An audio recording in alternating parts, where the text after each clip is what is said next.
Can't hear anyone on Discord even though you're connected to a voice channel. Whether voices are completely silent or audio cuts in and out, this issue can quickly ruin calls and gaming sessions.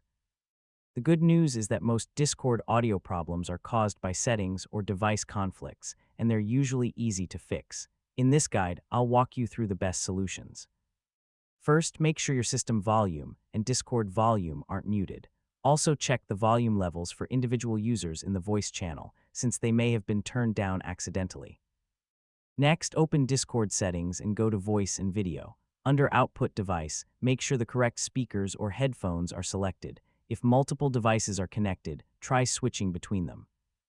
Play a video or some music outside of Discord to confirm that your speakers or headphones are working correctly. If there's no sound anywhere, the problem may be with your device rather than Discord. Audio enhancements can sometimes interfere with Discord playback. Open your system's sound settings and disable any enhancements or effects to see if audio returns. Completely restart Discord and check for audio driver updates. Outdated drivers can cause compatibility issues that affect voice chat audio, If you're still having trouble, scroll down in Discord's voice and video settings and click Reset Voice Settings. This can fix problems caused by incorrect configurations. And that's how to fix Discord when you can't hear anyone. By checking volume levels, output devices, and voice settings, you can usually restore audio in just a few minutes. So yeah, hopefully you're back to hearing your friends loud and clear. Thanks for watching.